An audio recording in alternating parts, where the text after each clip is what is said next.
எல்லாருக்கும் வணக்கம். Welcome back to Aishu வீட்டு சமையல். இன்னைக்கு நம்ம என்ன பார்க்க போறோம்னா, இங்கே நம்ம ஸ்ரீலங்காவில் வந்து ரொம்ப ரொம்ப ஃபேமஸான பால் சோறு எப்படி செய்கிறதுன்னு தான். இது ரொம்ப டேஸ்ட்டாக இருக்கும் ஃப்ரெண்ட்ஸ். செய்கிறது ரொம்ப சுலபம் தான். இங்கே சிங்கிள்ஸ் எல்லாம் வந்து இந்த மாதிரி ஏதாச்சும் ஒரு நல்ல நாள் ஃபெஸ்டிவல் அப்படி ஏதாச்சும் வந்துச்சுன்னா வந்து இவங்களோட மெயின் டிஷ்ஷே வந்து இது பால் சோறு தான். ஆனால் இது ரொம்ப டேஸ்ட்டாக இருக்கும். கண்டிப்பாக ட்ரை பண்ணி பாருங்கள், இது உங்களுக்கும் பிடிக்கும். இந்த பால் சோறு கூட நான் சேர்த்து வச்சு சாப்பிட்றதுக்கு இங்கே சொல்கிறது வந்து இது கட்டை சம்பல்னு. இது வந்து ரொம்ப ரொம்ப டேஸ்ட்டாக இருக்கும். இதுவுமே செய்கிறது வந்து ரொம்ப சுலபம் தான். இது ரெண்டுமே ரொம்ப டேஸ்ட்டாக இருக்கும். இது கூட வச்சு நம்ம சாப்பிட்டோன்னா வந்து கண்டிப்பாக நீங்கள் வந்து இதை ட்ரை பண்ணியே பார்க்கணும். அப்போ தான் அந்த டேஸ்ட் வந்து உங்களுக்கு தெரியும். இது வந்து காலையில் பிரேக்ஃபாஸ்ட்டாக நம்ம செய்யலாம். வாங்க ஃப்ரெண்ட்ஸ், இந்த வீடியோக்குள்ளே போயிட்டு நம்ம ஸ்ரீலங்கன் ட்ரெடிஷ்னல் டிஷ் பால் சோறு வித் கட்டை சம்பல் இதை எப்படி செய்யுதுன்னு பார்க்கலாம். அதுக்கு முன்னாடி என்னுடைய சேனலை நீங்கள் ஃபஸ்ட் டைம் பார்க்குறீங்களா இருந்தால் சப்ஸ்கிரைப் பண்ணி வச்சுக்கோங்க. மறந்துடாம பக்கத்தில் இருக்க பெல் பட்டனையும் கிளிக் பண்ணி வச்சுக்கோங்க. அப்போ தான் நான் போடுற வீடியோஸ்னால் நோட்டிஃபிகேஷனாக வரும் ஃப்ரெண்ட்ஸ்.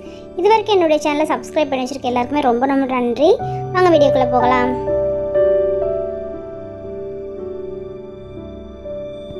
ஒரு பாத்திரத்தில் நான் வந்து 1 கப் அரிசி சேர்க்குறேன். இது வந்து பச்சரிசி.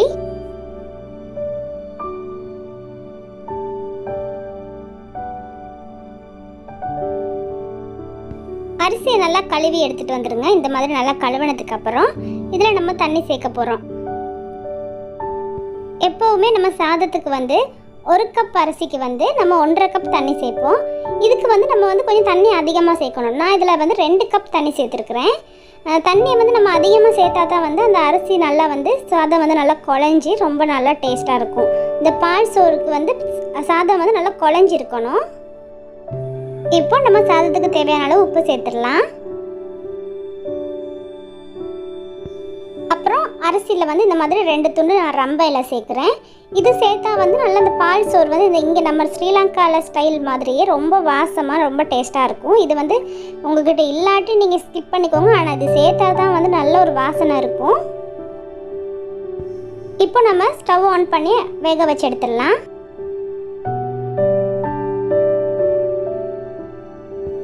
இந்த மாதிரி நம்ம சாதம் வந்து நல்லா தண்ணியெல்லாம் வற்றி வந்ததுக்கப்புறம் இப்படி கொஞ்சமாக தண்ணி இருக்கிற நேரத்தில் ஸ்டவ்வை வந்து நல்லா சிம்மில் வச்சுட்டு நல்லா கிளறி விட்டுக்கோங்க. ஏன்னா வந்து கீழே வந்து அடிப்பிடிக்க பார்க்கும். அதனால் ஸ்டவ்வை ஸ்டிம்லேயே வச்சுட்டு இந்த மாதிரி நல்லா கிளறி விட்டுட்டு கொஞ்சம் நேரம் மூடி போட்டு மூடி விட்டுருங்க, தண்ணி நல்லா வற்றுற அளவுக்கு. இப்போ நம்ம சாதம் ரெடி ஆகிருச்சு பாருங்கள். நல்லா கொலையை வேக வச்சு எடுத்தாச்சு. இந்த மாதிரி இருக்கணும். இப்படி தான் இருக்கணும் சாதம் வந்து. பால் சோறுக்கு வந்து சாதம் வந்து நல்லா குழஞ்சிருந்தால் தான் வந்து அதோட டேஸ்ட் வந்து நல்லாயிருக்கும். இப்படி இருக்கிறப்ப நம்ம நல்லா கிளறி விட்டுறலாம்.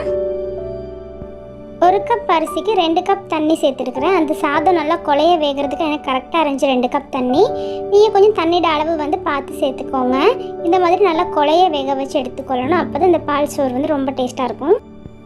இப்போ நம்ம சாதம் ரெடி ஆகிருச்சு இல்லையா, அதே மீடியம் ஃப்ளேம்லே வச்சு நான் வந்து இதில் தேங்காய் பால் சேர்க்க போகிறேன். தேங்காய் பால் வந்து 1.5 கப் எடுத்துருக்கிறேன். இது வந்து நல்ல திக்காக நல்லா கெட்டியாக எடுத்துக்கோங்க. அதில் வந்து 1.5 கப் நான் ஊற்றுறேன். அதுக்கப்புறம் நல்லா மிக்ஸ் பண்ணிக்கோங்க. ஸ்டவ் வந்து சிம்லே இருக்கட்டும், நல்லா மிக்ஸ் பண்ணிக்கோங்க. இந்த தேங்காய் பாலோடு நான் கொஞ்சமாக உப்பு சேர்த்துருக்குறேன். ஒரு 1/4 டீஸ்பூன் மாதிரி உப்பு சேர்த்துருக்குறேன். அதை சேர்த்துட்டு தான் நான் வந்து தேங்காய் பாலை சேர்த்துருக்கேன். தேங்காய் பாலுக்கு வந்து நம்ம கொஞ்சம் உப்பு சேர்த்துக்கொள்ளணும். ஏன்னா வந்து இந்த சாதம் வந்து நம்ம நார்மலாக சாப்பிட்ற சாதத்தை விட இதில் கொஞ்சம் உப்பு கொஞ்சம் அதிகமாக இருக்கணும். அப்போ தான் வந்து அந்த பால் சோறு டேஸ்ட் வந்து ரொம்ப நல்லாயிருக்கும். தேங்காய் பால் சேர்த்ததுக்கப்புறம் மீடியம் ஃப்ளேமில் வச்சு இந்த மாதிரி நல்லா கிளறி விட்டுக்கிட்டே இருங்க. அப்போ தான் வந்து நம்ம சாதம் வந்து அடிப்பிடிக்காமல் பால் சோறு வந்து நல்லாயிருக்கும். தேங்காய் பால் சேர்த்து நம்ம கைவிடாமல் கிளறி ஒரு 10 நிமிஷம் ஆகிருச்சு. இந்த மாதிரி ஸ்டேஜ் இந்த மாதிரி இருக்கணும். நம்ம தேங்காய் பால் சேர்த்து நம்ம சாதத்தோடு நல்லா பாலும் நல்லா சேர்ந்து வெந்து இந்த மாதிரி இருக்குல்ல, இந்த ஸ்டேஜில் வந்து நீங்கள் ஸ்டவ்வை ஆஃப் பண்ணிடுங்க. ஆஃப் பண்ணதுக்கப்புறமும் ஒரு 2 நிமிஷத்துக்கு நல்லா கிளறி விடுங்க. கிளறி இந்த மாதிரி இருக்கணும். நம்ம சாதம் வந்து இந்த மாதிரி நல்லா வந்து நல்லா ஒரு ஸ்டிக்கி ரைஸாக இருக்கணும். இந்த மாதிரி வந்ததுக்கப்புறம் வந்து நம்ம ஒரு ட்ரேக்கு மாற்றிடலாம்.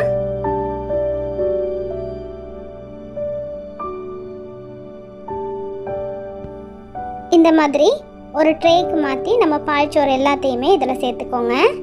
சேர்த்து நல்லா அதை வந்து அந்த ட்ரேட் அளவுக்கு வந்து நல்லா அதை தட்டி விட்டுறலாம். இந்த மாதிரி லெவல் பண்ணிடுங்க, இந்த மாதிரி ஷேப் பண்ணிடுங்க.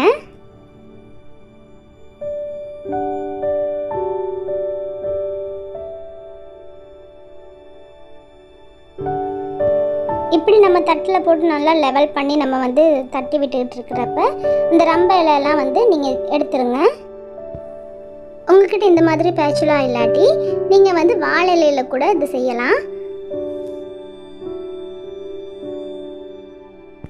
இந்த மாதிரி நம்ம வாழை இலையில் வச்சு தட்டுறப்ப அந்த வாசனை ரொம்ப நல்லா இருக்கும். அந்த ஷேப்பும் வந்து நமக்கு வந்து ரொம்ப நல்லா எடுத்துடலாம். ரொம்ப சூடு கைக்கு விளங்காது நம்ம இப்படி வச்சு தட்டுறப்ப.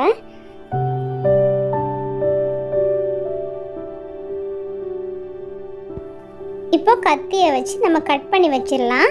சூடு ஆறுனதுக்கப்புறம் நம்ம வெளியில் எடுத்துக்கொள்ளலாம். இப்போதைக்கு நம்ம வந்து அந்த சூடோடைய கத்தியை வச்சு நம்ம ஒரு கீரல்களை போட்டு வச்சுக்கொள்ளணும். இந்த மாதிரி நம்மளுக்கு என்ன சைஸ் தேவையோ அந்த அளவுக்கு நீங்கள் கட் பண்ணி வச்சுக்கோங்க. சூடு ஆறுனதுக்கப்புறம் நம்ம வெளியில் எடுக்கலாம். இந்த பால் சோறு செய்கிறதுக்கு வந்து நான் 1 கப் அரிசி சேர்த்துருக்குறேன். இது வந்து ஒரு 3 பேருக்கு சாப்பிடலாம். நீங்கள் வந்து அதிகமாக செய்கிறீங்களா இருந்தால் நான் சேர்த்துருக்கிற அளவுகள் எல்லாமே டபுளாக சேர்த்துக்கோங்க. அப்போ தான் வந்து கரெக்டாக இருக்கும். நம்ம வந்து இப்போ பால் சோறு ஆறட்டும், நம்ம கட்டை சம்பல் செஞ்சிடலாம். இப்போ நான் இதில் துண்டு மிளகாய் வந்து 2 டேபிள் ஸ்பூன் சேர்த்துருக்குறேன். உங்களுக்கு எவ்வளோ காரத்துக்கு தேவையோ நீங்கள் அதை மாதிரி சேர்த்துக்கோங்க. உங்கள்கிட்ட துண்டு மிளகாய் இல்லாட்டி நீங்கள் சாதாரண மிளகாய் பொடி கூட சேர்த்துக்கொள்ளலாம். இந்த சம்பலுக்கு தேவையான அளவு உப்பு சேர்த்துக்கோங்க. அது கூடவே நான் தேவையான அளவு மாசி சேர்த்துருக்குறேன். உங்களுக்கு மாசி சேர்க்க விருப்பமாக இருந்தால் நீங்கள் சேர்த்துக்கொள்ளுங்க. இது வந்து ஆப்ஷனல் தான். நீங்கள் சேர்த்து செஞ்சிங்கன்னா வந்து ரொம்ப டேஸ்ட்டாக இருக்கும். அப்புறமா கொஞ்சமாக கருவேப்பிலை சேர்த்துக்கொள்கிறேன். பச்சை மிளகாய் நான் 2 சின்னதாக நறுக்கி சேர்த்துருக்குறேன். பச்சை மிளகாய் நீங்கள் தேவையான அளவு காரத்துக்கு ஏற்ற மாதிரி சேர்த்துக்கோங்க.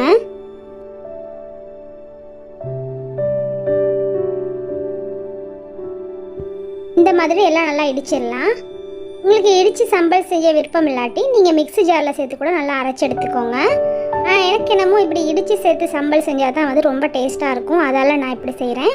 உங்களுக்கு எது ரொம்ப ஈஸியாக இருக்கும் நீங்கள் அந்த மாதிரி செஞ்சுக்கோங்க. இந்த மாதிரி நல்லா இடித்து எடுத்துக்கோங்க.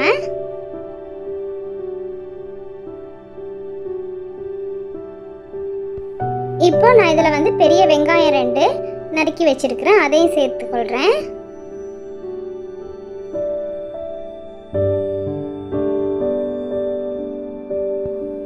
இதையுமே சேர்த்து நான் நல்லா இடிச்சுக்கொள்கிறேன்.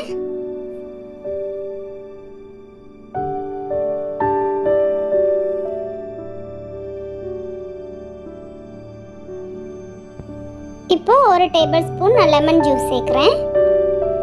சேர்த்து இது கூடவே நான் திரும்ப நல்லா இடிச்சுக்கொள்ள போகிறேன்.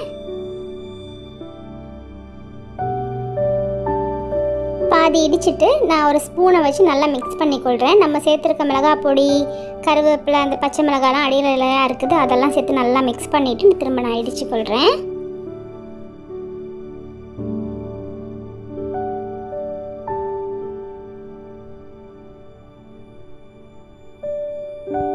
பால் சோறோடு சேர்த்து சாப்பிட்ற அந்த கட்டை சம்பல் வந்து ரொம்ப நல்லா இடிச்சிடக்கூடாது.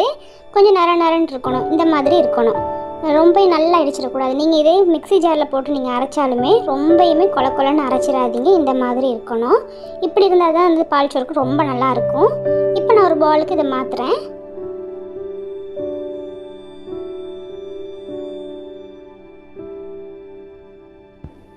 இப்போ நம்ம கட்டை சம்பல் ரெடி ஆயிருச்சு.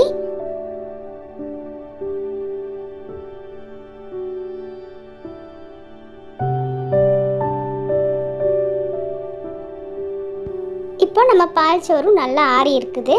இப்போ வந்து நம்ம பிளேட்டில் சர்வ் பண்ண தான் இருக்குது. இதை சாப்பிட்டு பாருங்கள், கண்டிப்பாக உங்களுக்கு பிடிக்கும் ஃப்ரெண்ட்ஸ். இது ரொம்ப டேஸ்ட்டாக இருக்கும். இந்த மாதிரி ஒரு தடவை நீங்கள் ட்ரை பண்ணி பாருங்கள். இது வந்து ஸ்ரீலங்காவில் வந்து சிங்கிலீஸ் எல்லாம் சொல்கிறது வந்து கிரிபத்துன்னு சொல்லுவாங்க. நம்ம இதை பால் சோறுன்னு சொல்லுவோம். கண்டிப்பாக ட்ரை பண்ணி பாருங்கள், உங்களுக்கு ரொம்ப பிடிச்சிருக்குன்னு நினைக்கிறேன்.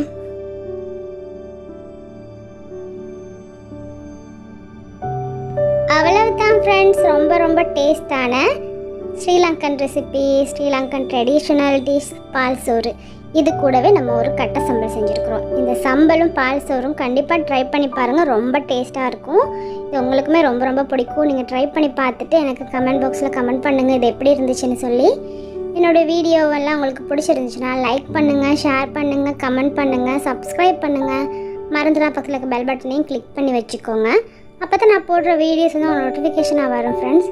இது வரைக்கும் என்னுடைய சேனலை சப்ஸ்கிரைப் பண்ணி வச்சுருக்க எல்லாருக்குமே ரொம்ப நன்றி. தேங்க்யூ ஃபார் வாட்சிங்.